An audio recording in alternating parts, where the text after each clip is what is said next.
Welcome, my PBM family. Welcome. Another episode of Old School Cops.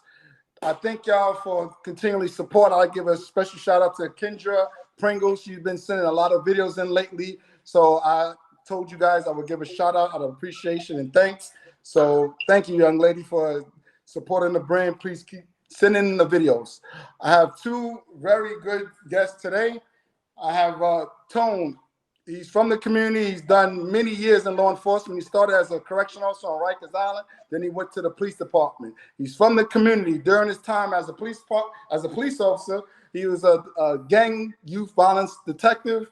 He did a little bit of sergeant work. Excellent patrol officer, all the way around good police detective. Who also is with us is Ted Golden. He's another good individual to have on the panel. He was a Memphis cop, did really well, did a lot of good work. Then he went to become a DA agent. He's had a long, really good career in law enforcement. He's probably the oldest guy I know in law enforcement, so I love when he joins the panel because he brings a lot of experience and knowledge to the job.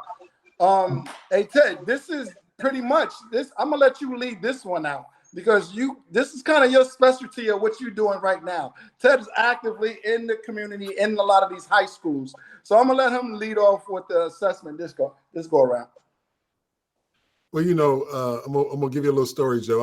I'm at the high school selling tickets to the football game, and I just counted out $300 in my hand, and I see this teacher jump between these two guys that were getting into it. And ironically, I'm trained at the King Center also. So this guy was one of the guys we trained. So he was trying to de-escalate the situation. And what happened was the aggressor rode the teacher and the other guy out the side door in the cafeteria. And I'm standing there with the cop, and we see this stuff happen. So instinctively, I take off and I run and I grab the kid who was the aggressor. I gripped his belt. I put my hand around his neck, and I escorted his behind back into the building and put him upside the wall. In the meantime, all the kids are going outside to see the fight that ain't going to happen. And I guess about 20 seconds after I get inside the wall, the cop who I was talking to finally comes up and says, "Mr. Golden, I got you. I got it." When you're in those situations, you got to get yourself ready. And in today's time, you don't choke nobody unless you're fighting for your life. I don't care who you are. You do not put no chokehold on nobody unless it's just you and him, and he about to get your gun, okay, that kind of thing. In that situation, put him upside the wall, making him uncomfortable, and controlling his waist and his neck, his head, because where the head goes, the body will follow. That's how you deal with those situations. But for him to put the double grip on the kid and to choke him like that, that's a dangerous move, especially for a teenager. And then he lifted him off the ground. And that, the last thing you want to do is mess up somebody's Adam's apple, in such a situation like that. So it's a risky move.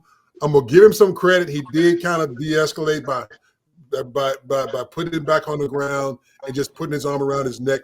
I imagine he was talking to him, and that's what made the kid calm down. I hope that's what he was doing. But it's always not a good situation to put that kind of a chokehold on anybody these days, because times like that are over with, and you just got to be careful. Yeah, so I'm gonna give him a C minus. A C minus? C minus. Okay, C minus. He bounced back in the end because he did, just kind of give him in the brother hug. You know how you get that when you get that noogie when you got somebody down, you get that noogie, you rub that head with your knuckle. That's what I was expecting to do next. Go ahead, Tone. Your turn. Thanks. Thank you, Ted, for sharing that, and thank you for your response. It didn't escalate. It didn't get out of control. It didn't go crazy. You did everything the right way, and that's the problem today. If we do the right things, you know what? Let the chips fall. May they wail. Let them fall. May they wail. The problem is, when we overengage, we have problems where it ends up to a civil matter. It ends up in the press, and we have problems. But when you do things just right, just enough to lower the escalation, to solve the problem, these are the results that you get. As a matter of fact, with that case, what happened as a result? Did anything happen, Ted? Anything happen? Oh no, in my situation, no. It was handled properly. Well, I was a volunteer at that time, so I really shouldn't have done anything. But unfortunately, I was still working then.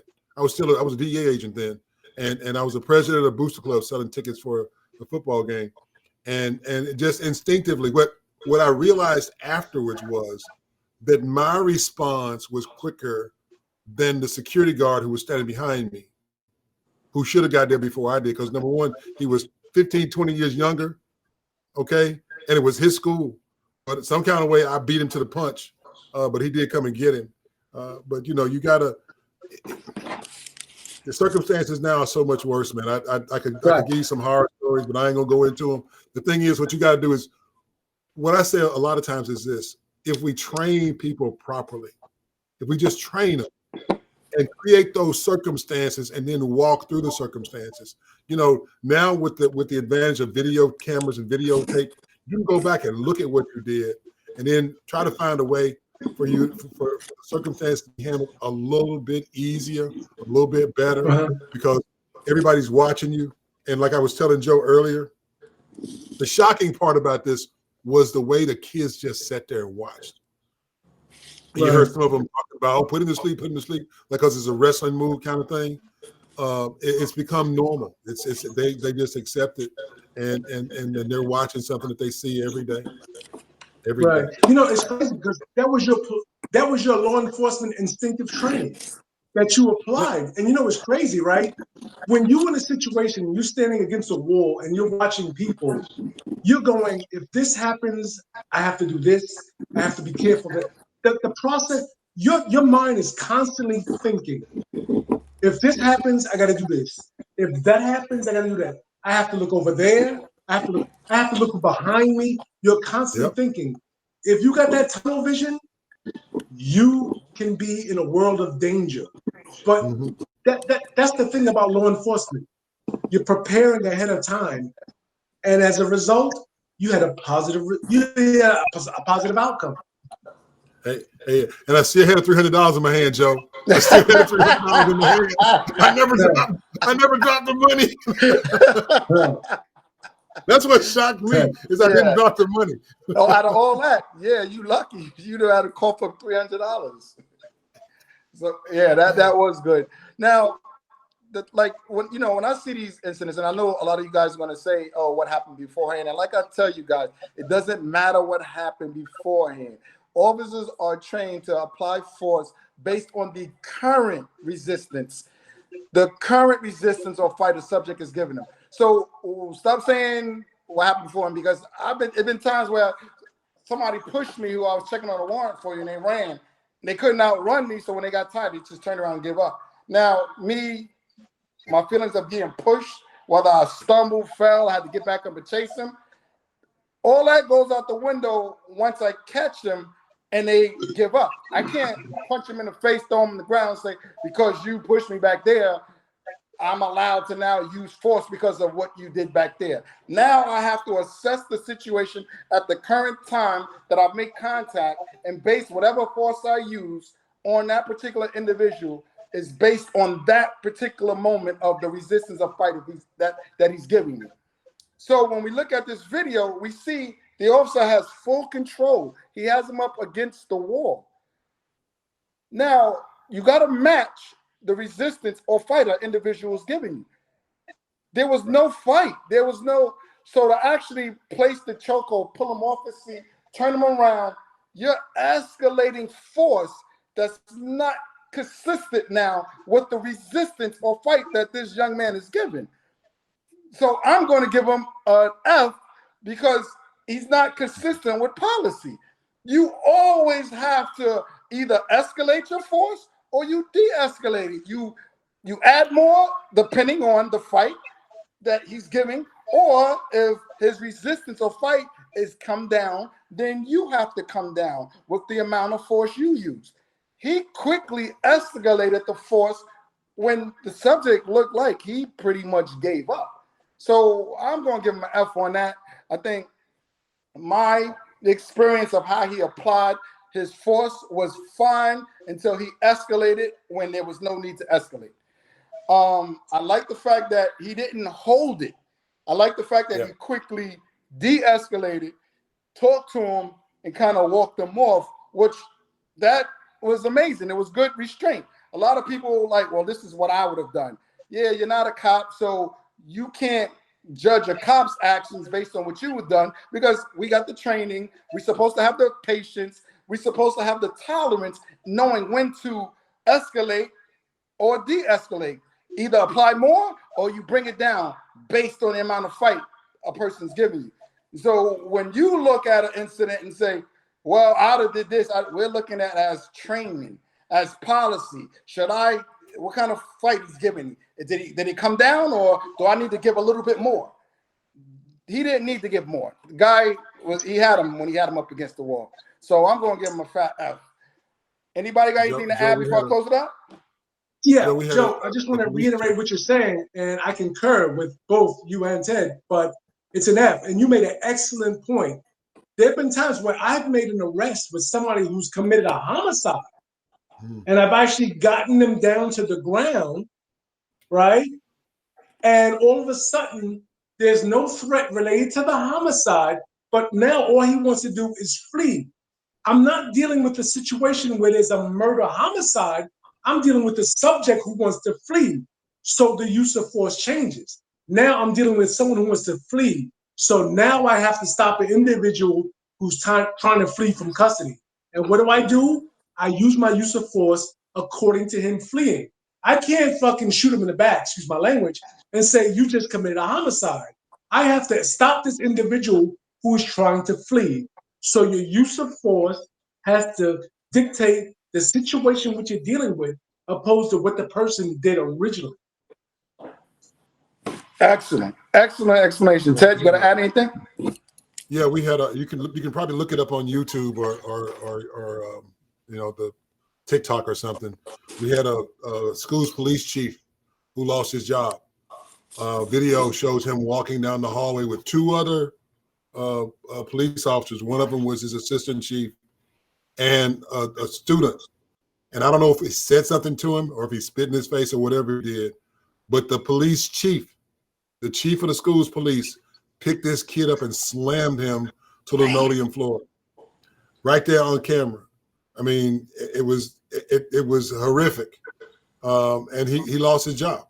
You know, they took him about 6 months to get rid of him, but and here's a part that's hard to accept. There was a young officer who was also a school police officer who was engaged in an altercation with a kid who was handcuffed. The handcuffed student was bigger than the cop, and he decided to resist. So he's trying to do the come along with him, and this big kid says, "You know what? I'm not going." And the cop had no choice but to bring him down and call for some backup because the kid was bigger than him. So they ended up indicting him and charging him for excessive force. And I don't know if they ever took it to trial because pending the trial, this situation happened with the police chief, and the police chief gave the okay from to charge this kid who slammed the kid down who was handcuffed. And I think that just made it a little bit worse. But you just got to be careful. And I go back to what I said before. Back in the day, Joe, it's what you wrote. It's what you wrote. 100%. Nowadays, you got to review that tape and make sure that what you write is consistent with what you did on that video. Because if not, then you're making a false statement. So we got to be careful these days, especially I don't know if that situation involving the school police officer went to a point where he had to write a report. If there's no injury, probably there wasn't a report written. Okay, but if there had to be one, it definitely wouldn't look good for him. Right, Tom. Joe, to Ted's point, and we talked about this with. All right, so everybody's so sensitive with the video cameras and people scared to do. My thing was please record, because what you record is what I'm writing, and I want your recording so I can take that to court, because that's going to prove you guilty. That's not going to prove that I did anything wrong. So please record because I need it to convict the bad guy. Yeah. Yeah, that a good cop is not afraid of a camera. No. Hands down. Good cop is not record me all day long. Yes, I've used force. If you see me use force and then played it in front of a jury, they go, "Oh, damn, he should have done that." Like, I see why he done that. Like, I'm not going around using a badge as a means to pay back people that I feel like bullied me when I was a kid. So now I got some power and some badges, and I just want to go around beating people up. Like, that just doesn't. It's not a part of my DNA. It doesn't work that way. See, Joe, you make me have flashbacks, Joe. You're making me have flashbacks. I was just talking to some folks the other day, Joe. I saw these twin girls I grew up with. Now they were big kids. I was 5 years old. These twin sisters in the projects, man. They used to beat us up all the time. So they had birthday recently, and they had them on Facebook. The twins, they still had the same dress on. Now here it is. Right. They're like 70 years old, you know, and I'm 65 now. And I got mad. I had flashbacks, man. I got mad. I said, man, I wish I could see them right now. I got something. We own this dirt. I'm getting mad for something that happened 60 years ago.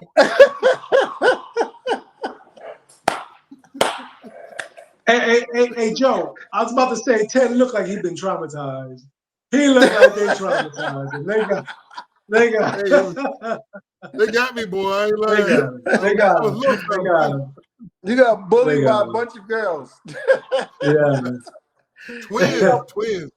Yeah, twins at that.